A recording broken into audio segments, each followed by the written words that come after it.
शंखं चक्रं जलौकाम् दधतमृतं घटं चारुदौर्भिश्चतुर्भिः सूक्ष्मं स्वच्छातिरुद्यम् शुकपरिविलसनम् मौलिमम्बोधिनेत्रम् कालाम्बोद्योज्ज्वलाङ्गं कटितटविलसश्च चारुपीताम्बराढ्यं वन्दे धन्वन्तरिं तव निखिलगदमिव प्रौढदावाग्निलीलम्।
प्रणाम सभी लोगों को। मैं वैद्य अरविंद पाठक पुणे महाराष्ट्र से आप सभी लोगों का स्वागत करता हूं।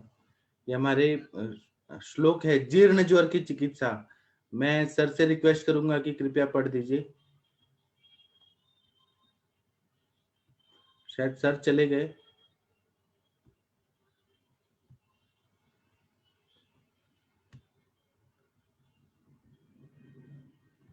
मैंने अनम्यूट कर दिया है। कृपया आप लोग में से कौन पढ़ना चाहता है संस्कृत? जो लोग पढ़ना चाहते हैं वो अनम्यूट करके पढ़िए, क्योंकि आप लोग श्रेष्ठ चिकित्सक हैं। तो आप लोग तो इतने अच्छे हैं कि क्या बताएं। जीर्ण ज्वर की जो चिकित्सा वाला श्लोक है वो कृपया पढ़िए। डॉक्टर वंदना मैम, आपसे शुरुआत करें? जी मैं पढ़ देती हूँ जी। आप नमस्ते। कैसे हैं? आपका स्वास्थ्य कैसा है? ठीक है, चल रहा है जी। मैं थोड़ा सा कर रही हूँ, सब डिस्कस करूंगी आपसे। जी। जीर्ण ज्वर की चिकित्सा। देह धात्व बल त्वांच ज्वरो जीर्णो अनुवर्तते। देह धातु के निर्बल या स्वल्प होने से ज्वर पुराना बनकर चालू रहता है। जी। इसमें बोल रहे हैं कि देह धातु बलत्वाच्च ज्वरो जीर्णोनुवर्तते। देह धातु के निर्बल होने के बाद भी बुखार रहता ही है, कंटिन्यू फीवर रहता है। इस पर अनुरिता मैम बताएंगी। जीर्ण ज्वर इन्होंने देखा होगा कि कंटिन्यू फीवर है कितने सालों से। कुछ कुछ पेशेंट ऐसे आते हैं 1-1 साल तक उनको ज्वर रहता है। तो उसकी चिकित्सा क्या है वो हम लोग देखते हैं। पहले हम लोग टीका पढ़ते हैं।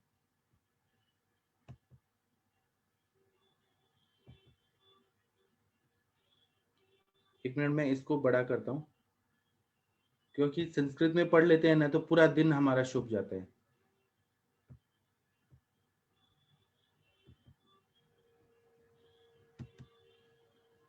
ये संस्कृत में कोई पढ़ेगा तो पढ़िए। कौन पढ़ना चाहता है?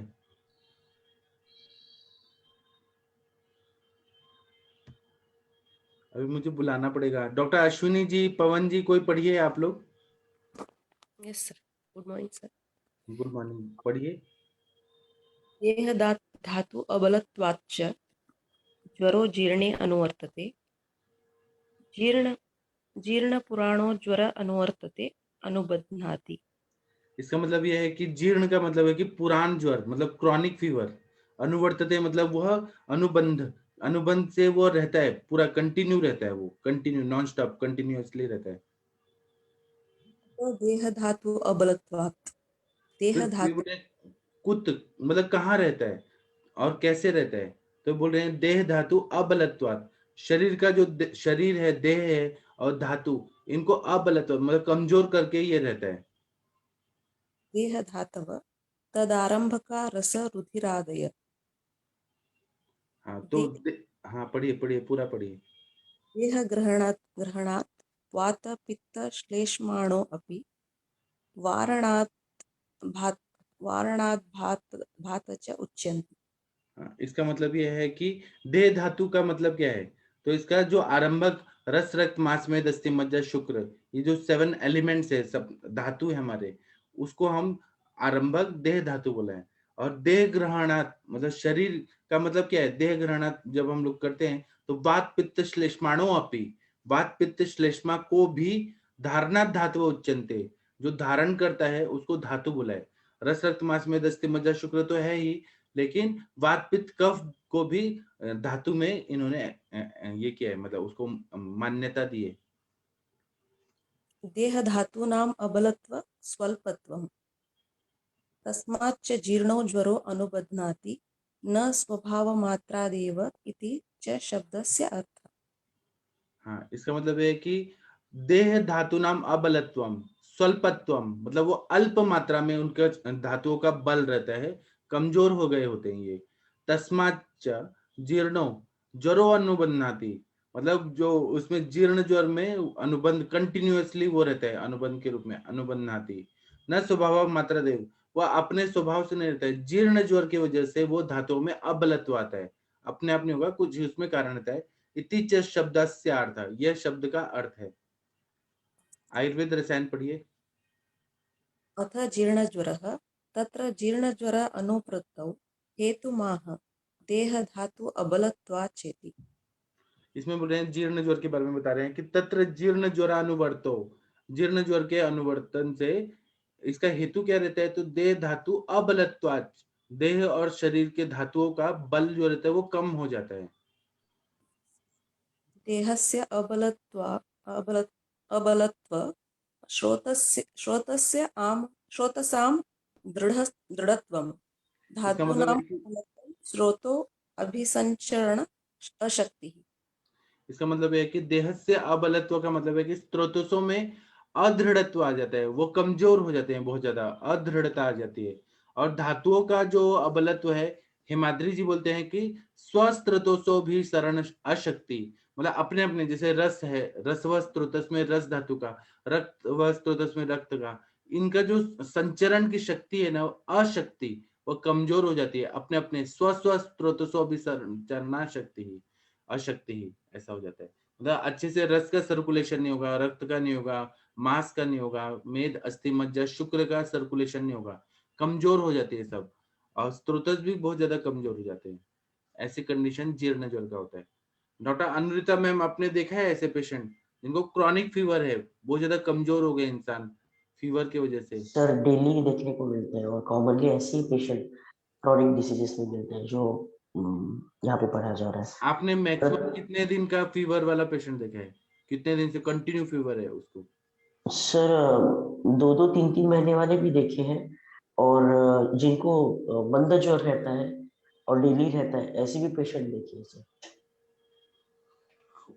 तो ज्वर क्या स्वतंत्र रूप से देखा है कि परतंत्र रूप से, कोई और व्याधि के ज्वर? परतंत्र रूप से कम देखे हैं सर, सॉरी स्वतंत्र रूप से कम देखे हैं, लेकिन परतंत्र रूप से मतलब पहले कुछ व्याधि हो चुकी है और उसकी वजह से जो सेप्सिस फोकस है या फिर इन्फेक्टिव फोकस है या पोस्ट सर्जिकल है या फिर ऐसे ज्यादा देखे जीर्ण ज्वर में। लेकिन ये भी देखा है मैंने संधिवात और आमवात के पेशेंट में देखा है कि जिनका क्रॉनिक केस में मंद ज्वर रहता है लेकिन रहता है, और धातु का बल हानि और ये भी सब देखा है इसमें। मतलब इतना सिवियरिटी रहता है कि वो पेशेंट अपने काम नहीं कर पाता है, इतना वो आते हैं इसके लिए कि वीकनेस, लेकिन जब हम लेते हैं उनको तो पूछते हैं उनको तो बोलते हैं हाँ भूख नहीं लगती है, मुंह में कड़वापन है और हमेशा बॉडी एक करती है, तो ये दिखता है सर।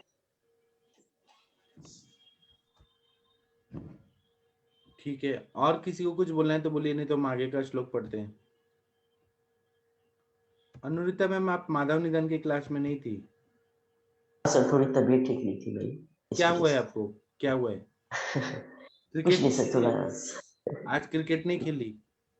नहीं सर, थोड़ी सर्दी जुकाम थी, 2 दिन नींद से थी, लेकिन वो ओवर एक्सर्शन। जी। ये 84 85 नंबर का श्लोक कौन पढ़ना चाहेगा? कोई भी पढ़ सकता है। 15 मैम आप पढ़ेंगी, कोई और भी पढ़ सकता है। अंजना मैम, अगर आप जी पढ़ना सर, चाहें। जी सर, आप मैं पढ़ेंगी ये जीर्ण जल। आप जी। पहले पढ़िए और सब लोग अनम्यूट करिए और मैम के पीछे पीछे सब लोग बोलिए। सब लोग अनम्यूट ठीक है करिए, सर। मैम पढ़ेंगी। मैम एकदम सरस्वती माता जैसा इतना प्यार से पढ़ती हैं श्लोक। जी। सब लोग अनम्यूट करिए, पवन जी आप भी अनम्यूट करिए, मैम के पीछे पीछे पढ़िए सब लोग। कोशिश करती हूँ सर। 84 पढ़ती हूँ मैं। वृक्षम ही तेजो जल, वृक्षम ही तेजो जल रुक्षम ही तेजोज्वर तत् तेजसा रुक्षितस्य च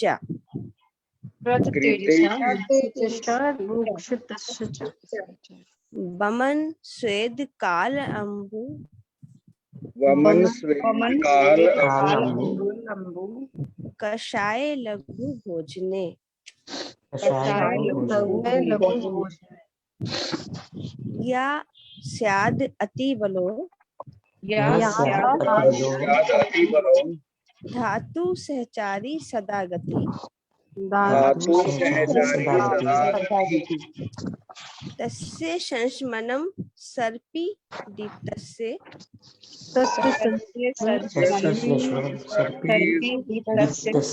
ये वा अम्बु वेश्मना। जी, ये कहते हैं टीकाकार, तेज वृक्ष है। अच्छा, ये घृतपान वाला नहीं, तो इसके पहले वाला पढ़ना है। सर मैं इस टीका से पढ़ देती हूँ, फिर उसके बाद इसको क्लियर दिख नहीं रहा है, बाद में पढ़ दूंगी। 84 में लिख रहे हैं कि जो जीर्ण जड़ में जो घृत का महत्व है वो तेज वृक्ष है, यही वृक्ष तेज जड़ करता है। तेज के कारण शरीर के वृक्ष होने से तथा वमन स्वेद समय जल कषाय लघु भोजन के कारण जो अति बलवान अग्नि के साथ गति करने वाला सदा गति वायु धातु है, उस वायु का शमन करने वाला घी ही है, जिस प्रकार जलते घर को पानी बुझाने वाला है। तो यहाँ सर इनका मतलब यह लग रहा है कि जो जीर्ण ज्वर की बात अभी अनुरुता मैम ने भी अच्छे से बताई है कि जब ज्वर जो है वो लगभग 3 सप्ताह 4 सप्ताह पुराना हो जाता है तो उसको ज्वर कहा जाता है। और हम लोग जानते ही हैं कि ज्वर में सबसे पहले क्या होता है कि अग्नि हमारी मंद होती है।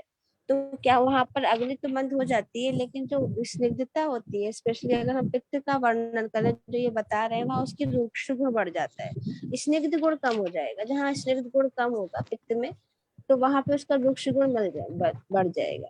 एक सद्रव और एक निद्रव करके 2 माना गया है पित्त के गुणों को। तो अगर सद्रवता रहती है, जहाँ पित्त में द्रवता रहती है वहाँ स्निग्धता रहती है, और अगर उसकी द्रवता कम हो जाती है तो फिर वहाँ रुक्षता बढ़ जाती है। और यही रुक्षता धीरे धीरे जो है धातु क्षय हो रहा है, धातु अग्निमान हो रहा है, इसके कारण जब धातु अग्निमान के कारण और वायु की कुपित होने के कारण भी रुक्षता बहुत अधिकता से बढ़ जाती है। तो यहाँ पे स्पेशली जो है हम लोग हमेशा से पढ़ते भी आए हैं कि कफ का भी क्षय हो रहा है, वायु का भी प्रकोप हो रहा है, और हमारी जो है इसमें भी स्नेहांश भी कम हो रहा है।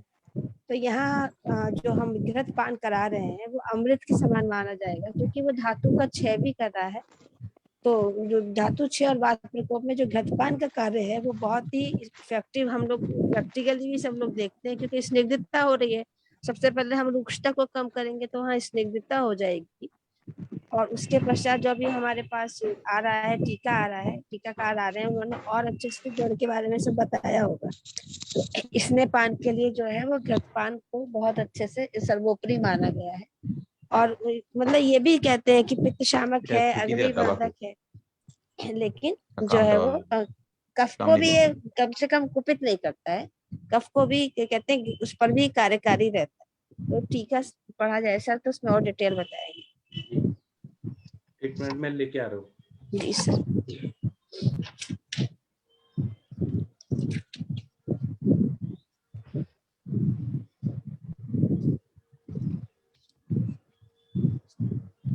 इसका टीका कौन पढ़ेगा? एक एक लाइन पढ़िए, मैं इसका अर्थ बताता हूँ। थोड़ा थोड़ा सब पढ़ देते हैं वैद जी। आप शुरुआत करिए। 85 का ना, रुक्ष हाँ, रुक्ष ज्वरकृत रुक्ष मिति वचना देहोष्मा जाठरानले प्रद्यते और कृतात्व पाठ।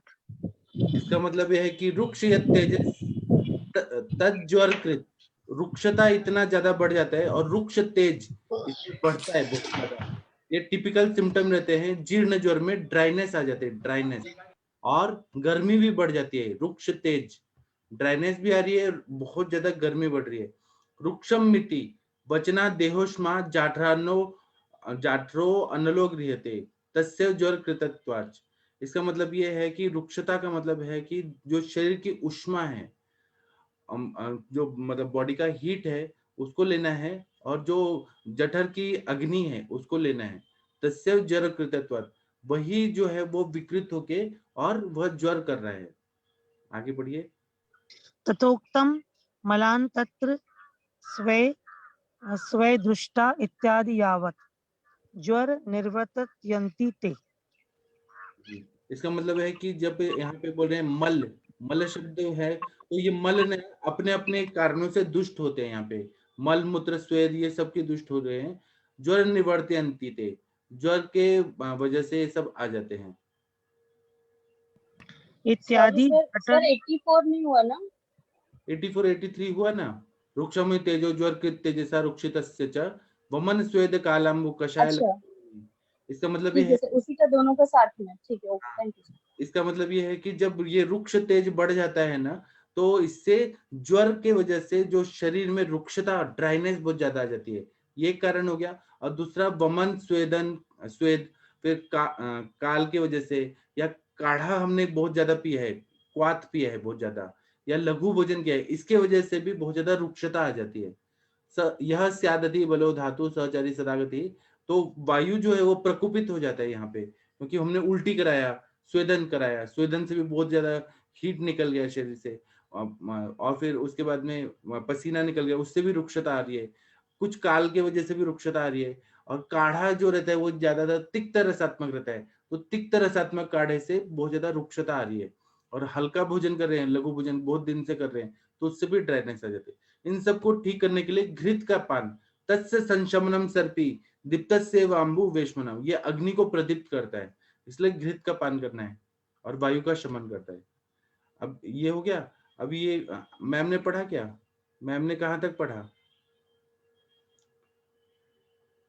हाँ, इसमें बोल रहे हैं जाठराग्नालय से ज्वर कृतत्वम, जो जाठराग्नि जो रहती है ना, वह विकृत हो जाती है तो ज्वर कर रही है। यहाँ से पढ़िए, तेन ज्वर कृता रुक्षण, कोई पढ़िए। आकांक्षा मैम आप पढ़िए, नहीं तो। अरे वो वैजी मेरा मैडम ना अभी mute कंटिन्यू था। करेंगे। ठीक है, वो वरना मैम म्यूट हो क्या गया बोल था रही? वैजी, क्या? मेरा म्यूट हो गया था, मैंने पढ़ दिया पर वो म्यूट था। ठीक है, एक बार पढ़ मैम दीजिए। पढ़िए फिर याद।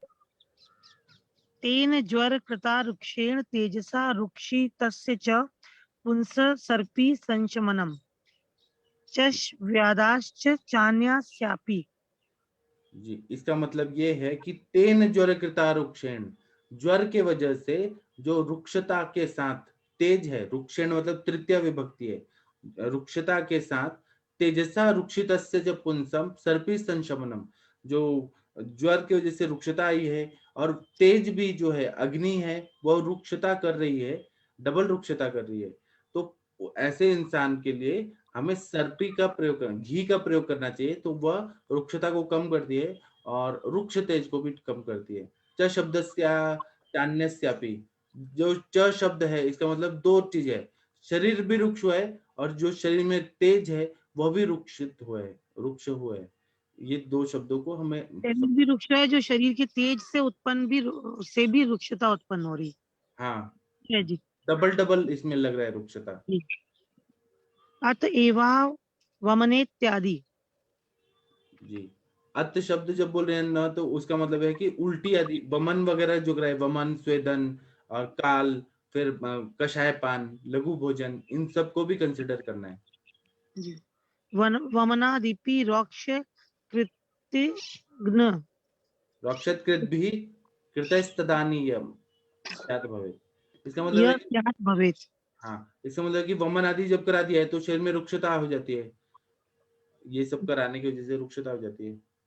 अति बल प्रबद्ध त्वाद तिस मर्तो धातु।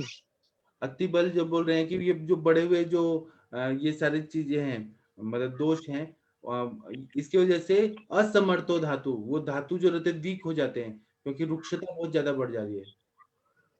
को धातु सहचारी। हाँ, ये क्वेश्चन पूछ रहे हैं कि कौन से धातु यहाँ पे बोला है, तो सहचारी मतलब जो साथ में चलने वाले धातु रहते हैं। आगे पढ़िए।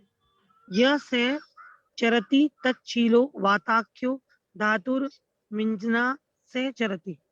इसका मतलब ये है कि वायु की वजह से जो अन्य धातु हैं जिसमें अग्नि जा रहे हैं, रुक्षता बढ़ा रहे हैं, सहचरति, वायु की वजह से अग्नि जो है वो जहां जहां जा रहा है, रुक्ष तेज, वो जा जाके उन सबको वो बहुत ज्यादा ड्राइनेस कर रहा है, रुक्ष तेज।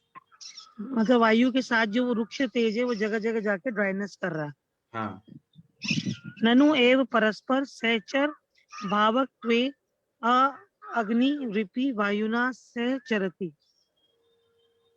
हाँ, इसका मतलब है कि परस्पर सहचर भाव रहता है। अग्नि और वायु जो है ना वो बेस्ट फ्रेंड है। जहां जहां अग्नि रहेगा ना तो वायु भी उधर जाएगा शरीर में, और सहचरती, साथ में चलते हैं दोनों फ्रेंड्स। ततो अग्नि स्वभावत्वात् पित्ताख्यो अपि धातुरि सहचारी प्राप्त। जी, इसका मतलब है कि अग्नि का भी स्वभाव, अग्नि का स्वभाव वाला कौन सा है शरीर में धातु, दोष है कौन सा है, तो पित्त है। तो पित्त भी जो है वह भी दोस्त बन के वो भी आ जाता है कि तुम दोनों जा रहे हो, अग्नि और वायु चल रहे हो, तो हाँ मैं भी आता हूँ। वह भी सहचारी प्राप्त, उसको भी दोस्ती में साथ में चलने लगता है वो। और वो कहाँ जा रहे हैं, तो धातुओं में जा रहे हैं ये सब। तन्नि व्यक्त्यर्थ सदा गति रीत्याह। हाँ, तो इनके निवृत्ति के लिए तो इसीलिए घी का सेवन कराया है कि वह वायु को भी शमन करेगा, अग्नि को भी बैलेंस करेगा, और पित्त को भी बैलेंस करेगा, इसलिए घृत का सेवन करना है। सदा गतित्व वायुरेव वान अर्थ त्वेनोपदत्यत। इसको पढ़ दीजिएगा जरा वैद जी, ये लंबा सा जो है। सदा वायु गतित्वा वायुः इवानन्व्यर्थ त्वेनोपपद्यत इति पित्तस्य ग्रहणम। सदा गतित्वा मतलब वो वायु जो है ना सदा गतिमान रहता है, कंटिन्यू वो घूमते रहता है। तो इसका अनव्यर्थ में ये ले रहे हैं कि पित्त का भी ग्रहण करना चाहिए। जी। कि कस्य यथा संशमनम अम्बु वेश्मनो गृहस्य। किस तरह से शमन करता है, किम तस्य यथा शमनम, किस तरह से और क्यों शमन कर रहा है, ये पूछ रहे हैं प्रश्न। जी। अम्बु वेश्मनो गृहस्य दीप्तस्य ज्वलितस्य जल यथा। इसका मतलब यह है कि घर में आग लग गई है, तो उसमें हम लोग क्या करते हैं कि पानी डालते हैं। पानी डालने से क्या होता है कि घर की जो अग्नि है, अगर घर जल रहा है तो वो शांत हो जाता है। इसी तरह से मतलब वहां पे कुछ द्रवभूत कुछ चीज डालते हैं तो वो शांत हो जाता है। इसी तरह से यहाँ पे रुक्ष तेज बढ़ा हुआ है, तो हमें कौन सा स्निग्ध और शीत गुणात्मक हम घृत डालते हैं, तो रुक्षता भी कम होती है, और जो अग्नि वाला चीज है उसको शांत करने के लिए हम घी पिलाते हैं, तो वो शांत कर देता है।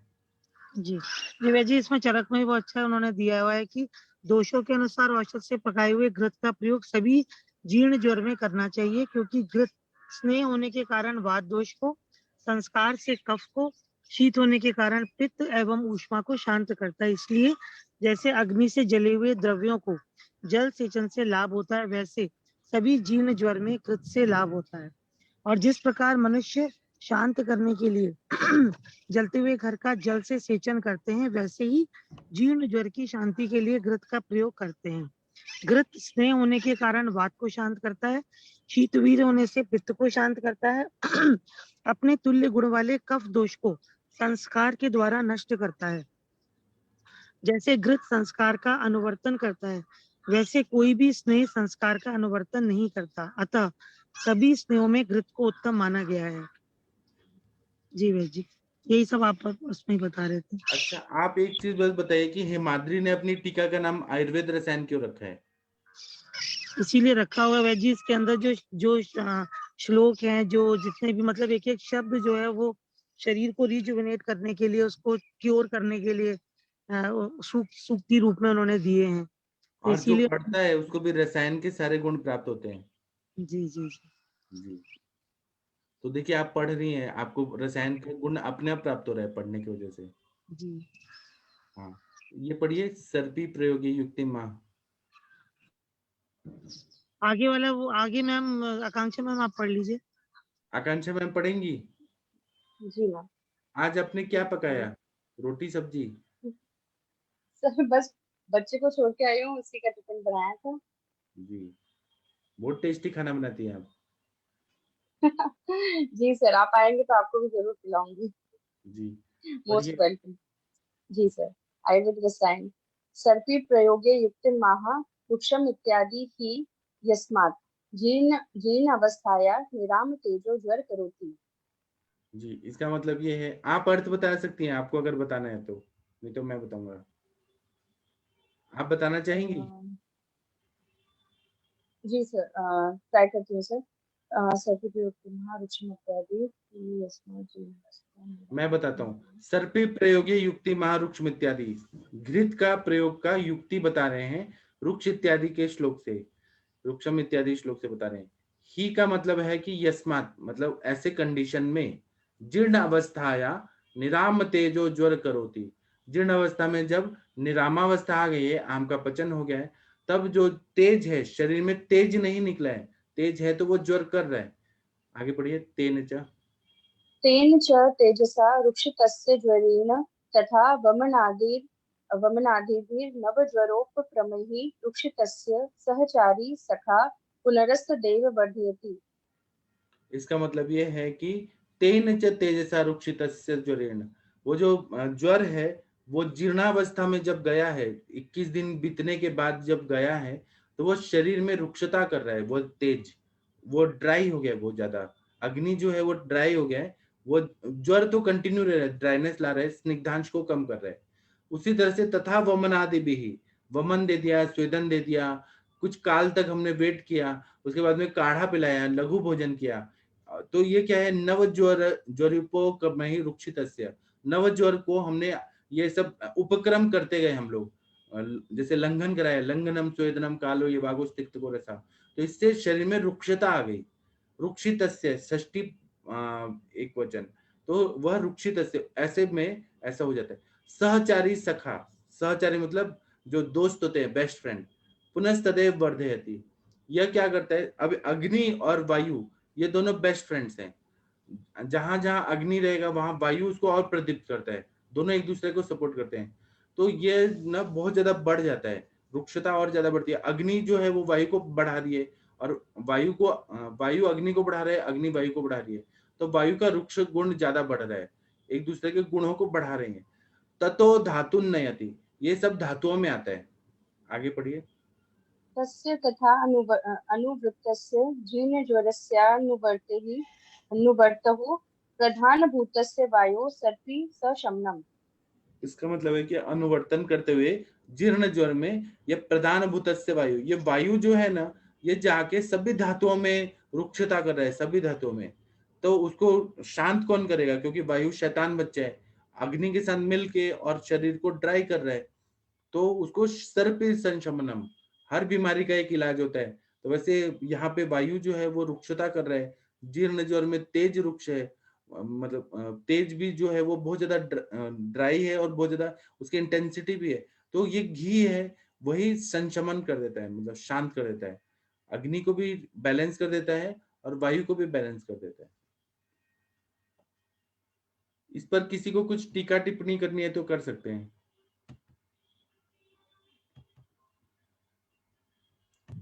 तो किडनी फेलियर के पेशेंट में दिखता है सर, क्या दिखता बहुत है? क्रॉनिक उनका टिपिकल ड्राइनेस रहता है सर। उनकी बॉडी को अगर आप हाथ लगाएंगे तो ऐसे लगेगा जैसे जॉर्जेट के कोई कपड़ा पकड़ा हुआ आपने। और जिन लोगों का मतलब 2-3 हफ्ते से बुखार है, तो उनकी जीभ आप देखेंगे, उनकी आंखें आप देखेंगे, पूरी निस्तेज रहती है। मतलब उनका जो पित्त का ऊष्मा है वो भी खर और वृक्ष ऐसे गुणों से ही प्रतीत होता है। मेरे पास में एक डायबिटिक पेशेंट आया था। उसको डायबिटीज तो नहीं, लेकिन उसमें उसको बुखार था। और 2-3 हफ्तों से अभी ये जो काफी डिग्री में काम कर खेत में काम करने वाला बंदा था, उसको सब जगह से वो ड्राइनेस फील हो रहा था। मतलब वो पानी कितना 6-7 लीटर पानी पीता था सर, बार बार पानी पीता था, उसको इतना ड्राइनेस फील होता था। बॉडी एकदम एकदम रुक्ष, ऐसे टिपिकल वात का प्रकोप के बाद में जो होता है वैसे रुक्षता दिख रही है शायद। अच्छा, आप एक चीज बताइए, मैंने आपको 2 किलो गाय का घी दिया था, तो वो कैसा है? हाँ सर, कैसा लगा आपको? अच्छा है सर। खा लिया आपने 2 किलो? आवाज कट रहा है आपका। अनुरिता मैम, आवाज कट रहा है। ठीक अच्छा है, है। आपकी रुक्षता कम हुई क्या? मुझे ये क्वेश्चन पूछना है। अनुरिता मैम का आवाज कट रहा है। अनुरिता मैम चली गई। ठीक है, 86 नंबर का श्लोक पढ़िए। कौन पढ़ेगा? वेद जी, एक मुझे पूछना था आपसे, जैसे उसमें लिखा हुआ है चरक में कि जो ज्वर विसर्प रोग के कारण, चोट लगने के कारण, विस्फोट के कारण उत्पन्न हुआ हो, उस ज्वर में कफ और पित्त की प्रधानता न हो तो सर्वप्रथम घृतपान कराना चाहिए। लेकिन अगर ज्वर जीर्ण हो गया है, पुराना हो गया है, तो हम सब कुछ देखते हुए, मतलब जो हमने पहले सारी चीजें करी हैं उसको करने के बाद हम आराम से मतलब दे सकते हैं ये। हाँ, दे सकते हैं। जी।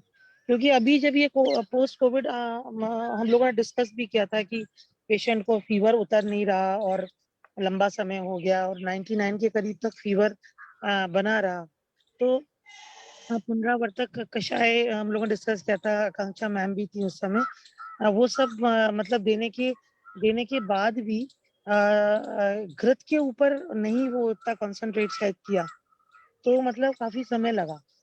मुझे लगता है कि अगर जीर्ण ज्वर है तो सब कुछ देखते हुए, यानी कि पुराने के जितने चिकित्सा सूत्र सिद्धांत है सबको करते हुए बाद में जो है घृतपान कराएं तो जल्दी रिलीफ मिलेगा। एक तो पेशेंट जी को मैम, सही बोल रहे हैं आप। बाकी सारी डिस्कशन हुई तो उसमें घृतपान हमारा रह गया था। जी मैम।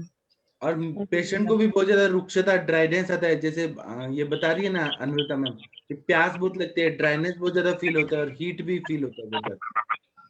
जी जी जी जी भैया, आगे पढ़ते हैं। सर, तो इसमें अगर जैसे ये तो स्वतंत्रता हम लोग बात कर रहे हैं, तो अगर स्वतंत्र रूप से भी अगर बहुत दिनों से अगर पेशेंट में ज्वर है तो हमको वहां पे भी कहीं ना कहीं घृतपान जरूर रखना चाहिए। और निरामावस्था देखना है, आमावस्था निरामावस्था वो देख के जी जरूर। जी सर, बिल्कुल। एक डॉक्टर पूजा मैम ने हैंड रेज किया है, राजकोट की मैडम है, डॉक्टर पूजा रच मैम। सर आगे मैं पढ़ूं?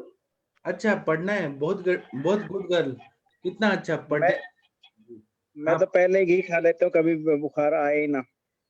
अच्छा, हाँ, इसीलिए आप इतने स्मार्ट दिख रहे हैं। हाँ, इसलिए सर इतने चमकते हाँ रहते हैं। सर। और आजकल कुछ ज्यादा स्मार्ट दिख रहे हैं, घी खा रहे हैं इसीलिए। ठीक है, पूजा रच मैम आप पढ़िए। जी सर। वात पित्त बहुल जीर्ण ज्वर में घृतपान, वात पित्त जितामग्न्यम संस्कारम चानुरुध्यते, सुतराम तद्वत्यो दध्या तथा स्वौषध साधितम। घृत वात तथा पित्त को शांत करने में श्रेष्ठ है, संस्कार का अनुवर्तन करता है, इसीलिए दोषों के अनुसार औषधियों से सिद्ध घृत नितांत रूप में हितकारी है। वक्तव्य: नाम्यः स्नेह तथा कश्चित् संस्कारम अनुवर्तते, यथा सर्पी रतः सर्पी सर्व स्नेहोत्तमम मंतम। चरक। जी, जी सर। इसमें कितना बोल रहे हैं? नान्य स्नेह तथा कश्चित संस्कारम अनुवर्तते। अन्य स्नेह जो है जैसे कि घृत तेल वसा मज्जा में कोई और संस्कार का अनुवर्तन नहीं करता है। कौन करता है संस्कार का अनुवर्तन? तो यथा सर्पी सर्व स्नेहोत्तमम मतम, सभी में सर्पी जो है घृत है वही सर्व उत्तम है। और संस्कार की वजह से, क्योंकि हम जैसे गाय का दूध निकालते हैं, उसके बाद में दूध का दही बनता है, दही के बाद उसका मक्खन बनता है, तक्र बनता है, फिर मक्खन बनता है, फिर मक्खन को बॉईल करते हैं, फिर घृत बनता है, फिर घृत को भी पाक करते हैं तो आम दोष को निकालते हैं। इस तरह से इतने सारे संस्कारित जो चीज है वो घृत है। इसीलिए सभी स्नेहों में सर्पी को इतना ज्यादा महत्व दिया है। और ये श्लोक में बताया कि बात और पित्त को शांत करने में सर्वश्रेष्ठ कौन है? तो घृत है।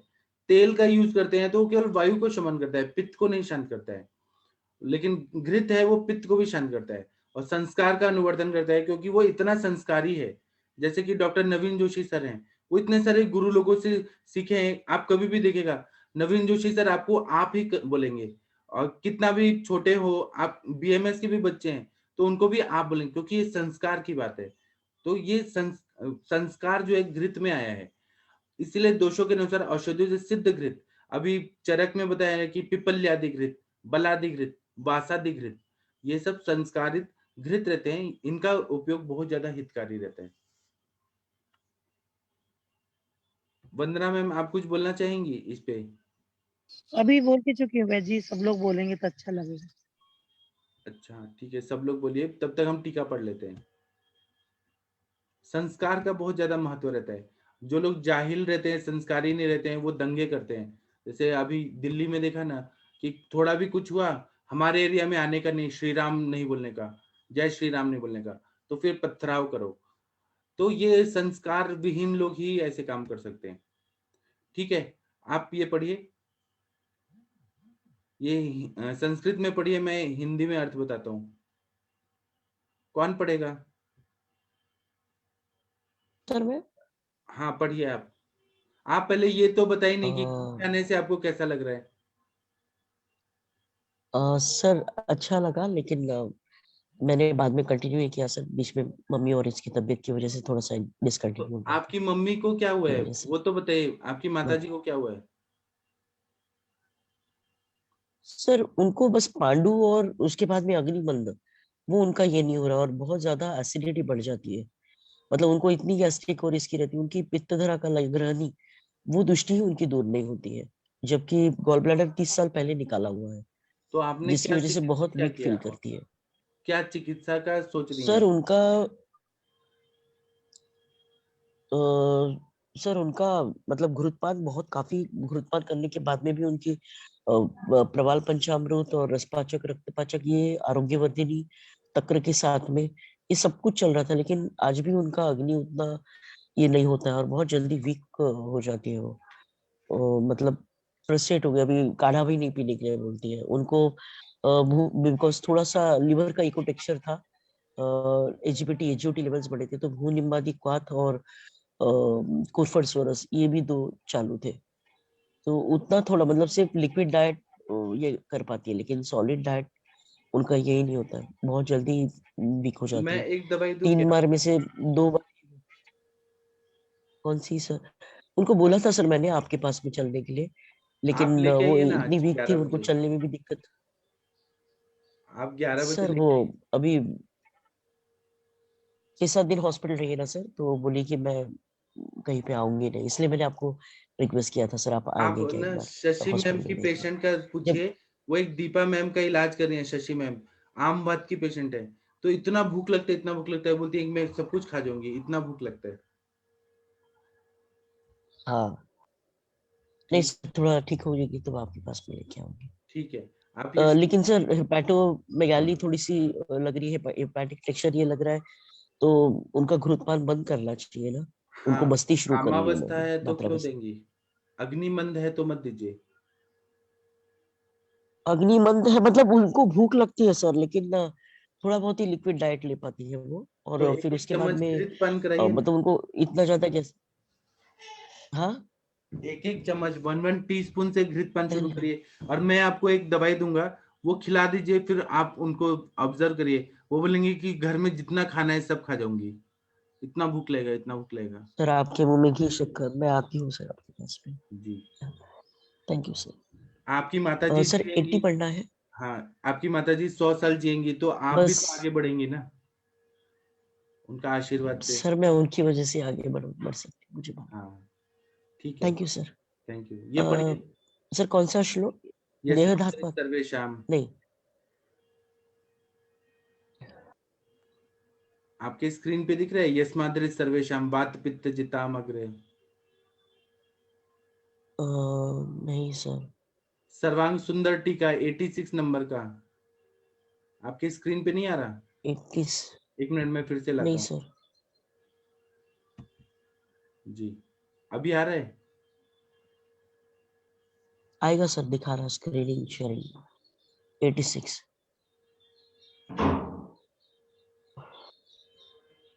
सर ये वात पित्त जिताम मध्यम, उसके नीचे वाला सर्वांग यही ना? सुंदर, क्या क्या सर्वांग सुंदर,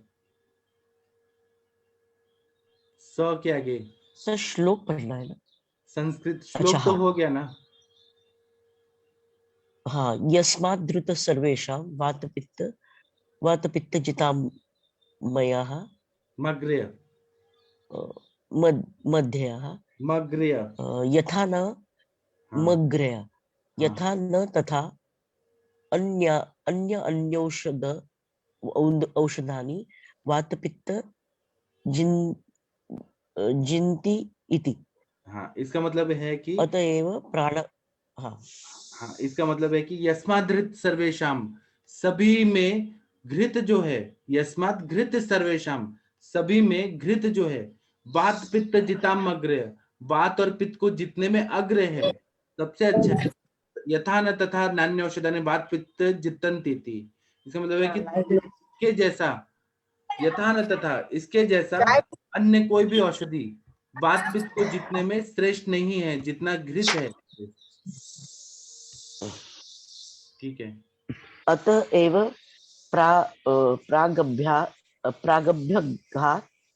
प्रागभ्यधा श्लोक 82 सर्पी दद्यात् कफे मंदे वातपित्तोत्तरे ज्वरे इत्यादि। इसका मतलब है कि सर्पी देना है जब कफ मंद रहता है और वात पित्त वाला जो ज्वर रहता है उसमें देना है। यस्माच्च घृत सत्कारम अनुरुध्यते अनुवर्तते। इसमें जो घृत रहता है वो संस्कार की अपेक्षा करता है, मतलब संस्कारानुवर्तित रहता है। उसमें इतने सारे संस्कार हुए रहते हैं, जैसे गाय से दूध निकालना, दूध को फिर दही बनाना, दही को तक्र बनाना, तक्र से फिर मक्खन बनाना है, मक्खन से फिर घृत बनाना, फिर आम दोष को पचा के हम लोग घृत को ऐसे देते हैं। तो ये इतने सारे संस्कार होने की वजह से, अनुवर्तन होने की वजह से घृत जो है सबसे बेस्ट होता है। गुणांतराधान संस्कार। हाँ, जब भी ना संस्कार किया जाता है तो गुणों में चेंजेस होते हैं, अच्छे गुण आ जाते हैं। आप लोग को ऐसा लग रहा है कि पहले संस्कृत पढ़ने में सबको डर लगता था, अभी आप लोग आराम से संस्कृत पढ़ रहे हैं। तो ये जो संस्कार हो रहे हैं संस्कृत पढ़ने का बार बार डेली डेली, तो इसी तरह से घृत में भी संस्कार हो जाते हैं, तो वो एकदम बेस्ट हो जाता है, वो वात को और पित्त को शमन कर देता है। तच्च यस्मात् द्रुत सुष्वतिशय वैलक्षण्यात् अनुरुध्यते। आत्मसात करोति, इसका मतलब यह आत्मसात करोति। हाँ, इसका मतलब ये है कि जब घृत जो है, तच यस्मात् घृत, घृत को बहुत ज्यादा सुष्वति शय वैलक्षण्यात्, उसके जो भी जैसे आम दोष है या फिर उसके विष दोष है या फिर जो भी उसका जो निगेटिविटी है उसको हम लोग हटा देते हैं, और उसमें एक वैलक्षण्य मतलब कुछ तो अलग ही चीज उसमें उत्पन्न हो जाता है जो आत्मसात करोति, मतलब वो उसमें एब्जॉर्ब होता है, आत्मसात कर लेता है। अच्छे गुण जो है घृत में आ जाते हैं जब हम उसको संस्कारित करते हैं। तो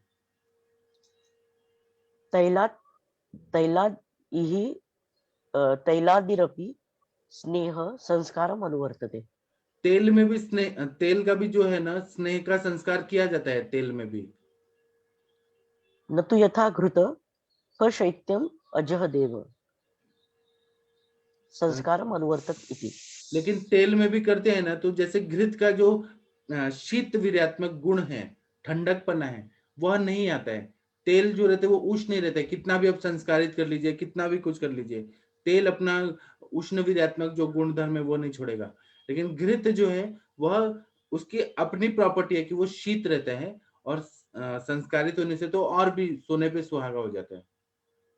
एतच्च स्नेह विधौ प्रतिपादितम् एव। हाँ, इस तरह से स्नेह विधि के बारे में बता दिया है, प्रतिपादित कर दिया है।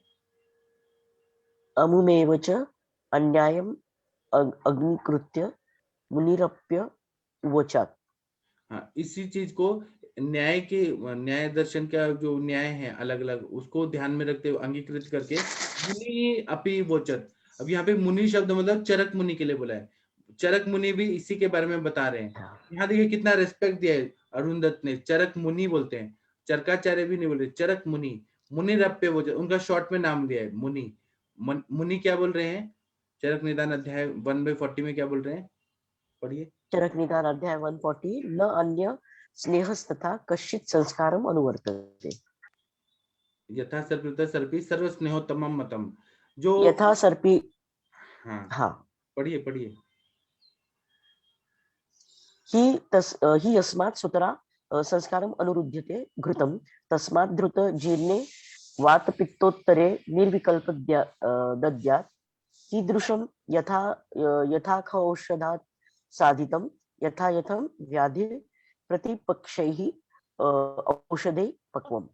इसका मतलब है कि न अन्य स्नेह तथा कश्चित संस्कार अनुवर्तते, अन्य कोई भी स्नेह में जो संस्कार करते हैं ऐसा अनुवर्तन नहीं होता है। इसीलिए सर्पी ही सर्व स्नेहोत्तम मतम, सर्पी सर्व स्नेहो मतम, क्योंकि कितना भी उसमें संस्कार किया जाए वो अपनी ठंडक नहीं छोड़ता है और वो सारे अच्छे गुण को आत्मसात कर लेता है। ही यस्मात् सूत्रात् संस्कारम अनुवर्तते घृतम तस्मात् घृत जीर्णे।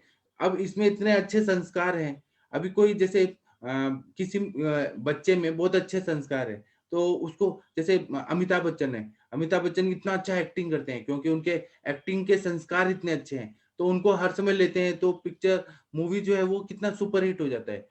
ऐसे ही घृत है, वो इतना संस्कारित है घृत कि वह जीर्ण ज्वर में या बात पित्त वाला जो ज्वर है उसमें निर्विकल्पम देते हैं, बिना ऑप्शन के दे दीजिए, आंख बंद करके भी देंगे तो वह बहुत अच्छा फायदा करेगा। फिर क्वेश्चन पूछ रहे हैं कीदृशम, किस तरह का घृत देना चाहिए, आगे पढ़िए। यथा स्वशत साधितम, हाँ यथा व्याधि प्रतिपक्षैः हाँ औषधे पक्वम्। हाँ, तो अपने औषधियों से साधित क्या चाहिए, यथा यथम व्याधि, मतलब जिस जिस तरह की व्याधि है, जैसे पांडु रोग है तो आप दाड़ीमादी घृत देते हैं, दाड़िम से सिद्ध किया हुआ घृत देते हैं, कटुकादि घृत देते हैं। तो और फिर रक्त पित्त है तो हम दुर्वा घृत देते हैं, कुष्ठ रोग है तो महातिक्त घृत देते हैं। तो जैसा जैसा इसमें बातरक्त है तो कोकिलाक्ष घृत देते हैं। जैसा जैसा व्याधि होता है वैसे वैसे हम लोग घृत की योजना करते हैं। तो इसलिए घृत के बारे में इन्होंने बहुत ज्यादा अच्छा बात बोला है। ठीक है, अभी मैं आगे का पेज लेके आता हूँ। हेमाद्री की टीका है ना, वो भी पढ़ेंगे हम, आयुर्वेद रसायन इसी पर। हाँ, 4 लाइन का है, बहुत अच्छा टीका है। कौन सा सर? ये सर्प? हाँ, सर्पिदान विधत्ते, आयुर्वेद रसायन। जी सर्पिदानम विधते वातपित्त जिताम अग्नेयम इति। हाँ, सर्पिदान एव जो रहता है ना, वो ऐसा बता रहे हैं कि बात पित्त को जितने में अग्र बताया है घी को। यात एव अतस तत् सर्पिदध्यात्। इसीलिए इसमें बात पित्त वाले में या जीर्ण ज्वर में घृत देना चाहिए। सर्पिपो अपि तैलम वातहरम इति श्वेत आह अन्वेत आह अन्वेतम च इत्तन्नाह बात पित्त जिग्राम अग्रमति पित्त सदृश वानायु। इसका मतलब है कि सर्पी भी घृत की तरह, सर्पी भी है तेल की तरह, बात को शमन करता है, बातहर होता है। इसलिए बोला है च इत्तन्नाह, इसलिए बोला है कि बात पित्त जिग्राम अग्रमति पित्त सदृश वायु हो। इसका मतलब है कि बात पित्त को तो जीतेगा ही, पित्त को भी जीतेगा, पित्त को संश्लिष्ट करेगा और वायु को भी जीतेगा। जीर्णज्वरे तैलम अप्यौषध साधितम साधित तथेति श्वेतन आह चैतन आह संस्कार च अनुरुध्यते सुतराम। जीर्ण ज्वर में तेल भी है, अगर औषधियों से सिद्ध करके दिया जाए उसका प्रयोग किया जा सकता है, लेकिन उसमें वो संस्कार नहीं रहते हैं जो घृत में रहते हैं, इसलिए हम लोग सिद्ध घृत का ही प्रयोग करते हैं। सिद्ध तेल का प्रयोग कभी भी नहीं किया जाता है जीर्ण ज्वर में, नहीं तो वो क्या करेगा, पित्त का प्रकोप कर सकता है अगर हमने किया तो। तेल को हम अतएव लोग कभी भी नहीं करते। अतएव अतएव यथा स्वौषधम साधितम अपने अपने जो व्याधि के अनुसार व्याधि प्रतिनिधि जो दवाइयां हैं उससे साधित करके घृत का ही प्रयोग करना चाहिए, तेल का कभी भी नहीं बोला है। ठीक है, अब हम ना नया श्लोक कल पढ़ेंगे। आज आप लोग अपना कुछ बताइए, कुछ केसेस बताइए आप लोग। अमृता मैम, आपने कुछ नए केसेस देखे क्या? हाँ सर, कुछ के केसेस तो है। लेट्स सी सर, एक पेशेंट है जो पोस्ट सर्जिकल जस्ट केस ही प्रेजेंट हुआ, अभी तक ट्रीटमेंट नहीं दिया, लेकिन शायद इंटेस्टिनल कैंसर था, कोलोन कैंसर, उसका ऑपरेशन हुआ है। और ऑपरेशन करने के बाद में रिसेक्शन के वक्त में शायद एनास्टोमोसिस जो उन्होंने किया था वो फिर से रप्चर वगैरह होके वहाँ पे खुल गया है। तो सब जगह पे पेशेंट 15 दिन से एक्चुअली आईसीयू में ही है, कोई फ्लूइड इनटेक वगैरह नहीं है। तो ये शायद पोस्ट सर्जिकल कॉम्प्लिकेशन में आता है। लेकिन कोलोन कैंसर ये बहुत कॉमन कैंसर है सर, और इंडिया में मतलब बहुत इजी तरीके से कॉन्स्टिपेशन को नेग्लेक्ट करके उनकी पूर्व इतिहास पूछा तो 10-10, 30, 20-20 सालों में उनका सप्रवाहन मल प्रवृत्ति वगैरह ये दिखता है। और उसका देखिए ना सर, 1 महीना आयुर्वेदिक की ट्रीटमेंट से रिजल्ट नहीं मिला, इसकी वजह से उन्होंने एलोपैथी के पास में गया, और आज 2-2, 3-3 सर्जरीज करने के बाद में भी पेशेंट न खा रहा है, न पानी पी पा रहा है, प्लस उन्होंने जो रिसेक्शन किया है वहां से सारी फ्लूइड पेरिटोराइटिस हो गया है, सब जगह पे फ्लूइड रिटेंशन है। तो लेट्स होप कि वो जस्ट केस अभी तक प्रेजेंट किया है, लेकिन पेशेंट आईसीयू में तो गई नहीं।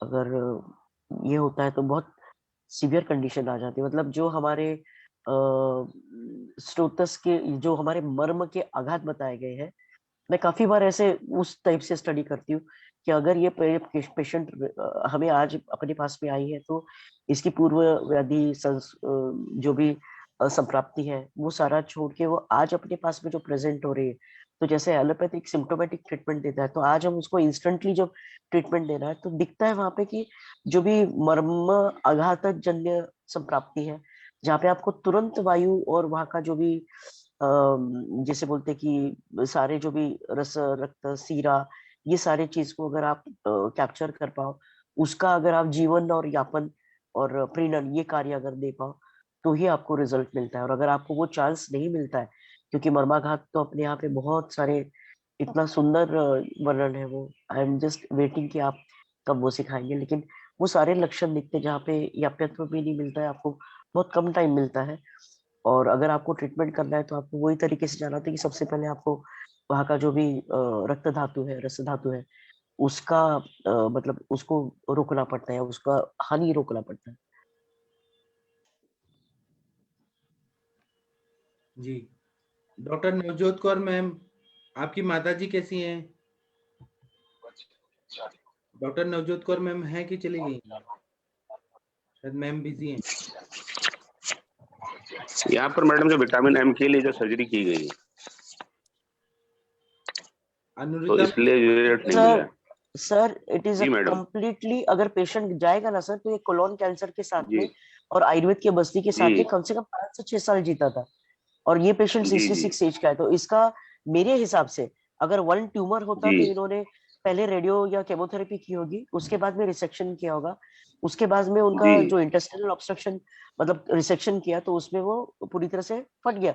इतना हेवी सेप्सिस होगा सर ये, और पेशेंट अगर 15 दिन से कोमेटस कंडीशन में, तो ऐसे समझिए कि मतलब, और उन्होंने ये किया है सर, परमिशन किसी चीज को देने के लिए नहीं दे रहे, लेकिन ऐसी जगह पे मतलब ये पैनल पे नहीं बोलना चाहिए, लेकिन अगर आपको लकी है आप और आप घुस पाते हैं, दे पाते हैं, तभी कुछ हो सकता है, अदरवाइज तो पेशेंट पूरा सिंकिंग कंडीशन में रहता है। और उन्होंने सिग्नेचर ले लिया होता है, तो इस ये सिग्नेचर का मतलब ये लोग ये नहीं समझते हैं कि actually they have given up, they are just trying on to the body.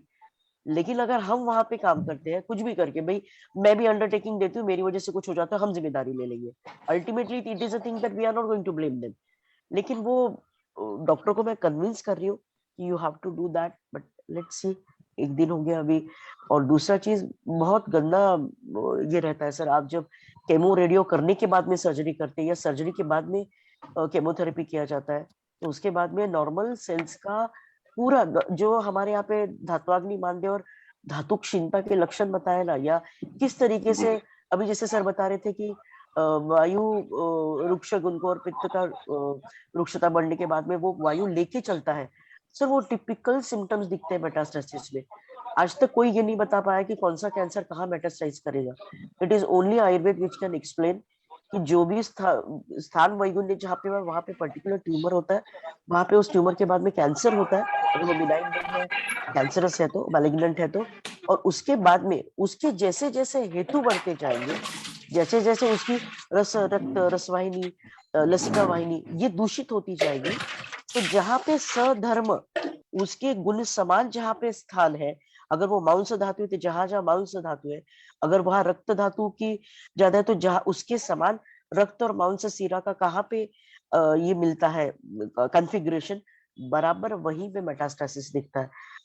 Particularly जैसे मैं ओवेरियन कैंसर में अभी बिकॉज ऑफ अंजना मैम और अरविंद सर की वजह से थोड़ा अलग स्टडी कर रही हूँ, तो उसमें दिखता है सर कि जो ओवेरियन कैंसर या यूट्रस है वो जिस प्रसादज भाव से बने हैं, और उनका जब ट्यूमर होता है तो वो पर्टिकुलर धात्वाग्नि खराब होने के बाद में वहां पे अगर अपान दूषित, क्योंकि अपान का क्षेत्र है गर्भाशय जब हम बोलते हैं, तो हमको पर्टिकुलरली उसका मेटास्टेसिस इंटेस्टाइन में ही दिखता है।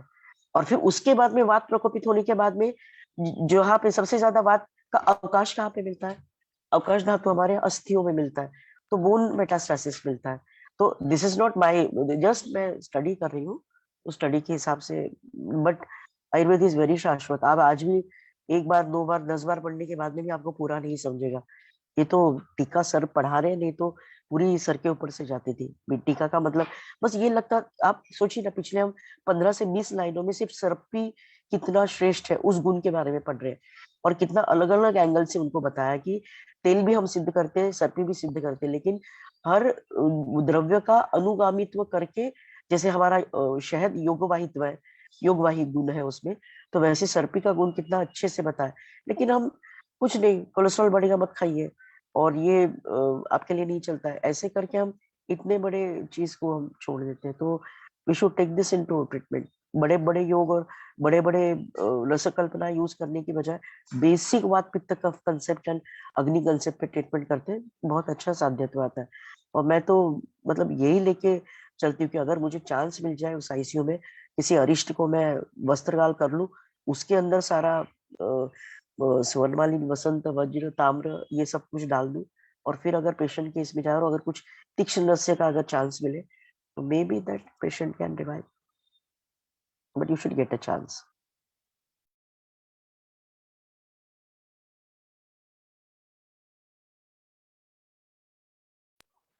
ठीक है, अभी कोई शांति पाठ करना चाहेगा क्या? पवन सर। हाँ जी, वंदना मैम आप शांति पाठ कर दीजिए ना। वैजी पवन सर हैं तो उनसे करवाते हैं, बड़ा अच्छा करते हैं। हाँ, पवन जी आप हैं क्या? कल हनुमान जी भी आए थे, पवन जी भी आए थे, अंजना मैम भी आए थे, सब अलग अलग नाम से हैं लेकिन सब आयुष दर्पण पे हैं। जी जी कर देती हूँ। ठीक है, आप कर दीजिए। ओम द्योः शांति अंतरिक्षः शांति पृथ्वी शांतिरापः शांति औषधयः शांति वनस्पतयः शांति विश्वे देवाः शांति ब्रह्म शांति सर्वः शांति शांतिरेव शांति सामा शांतिरेधि। ओम शांति शांति शांति ही। जी, तो अभी का सेशन समाप्त करते हैं और हम लोग शाम को मिलेंगे। सभी लोगों का धन्यवाद, थैंक यू। आप लोग सर्वश्रेष्ठ चिकित्सक हैं जो सुबह सुबह उठ के पढ़ने आते हैं और अपने आप को और मजबूत करते हैं, बृहण करते हैं, ज्ञान से बृहण करते हैं अपने आप को। सभी लोग का धन्यवाद, प्रणाम सभी लोग को। धन्यवाद भाई जी।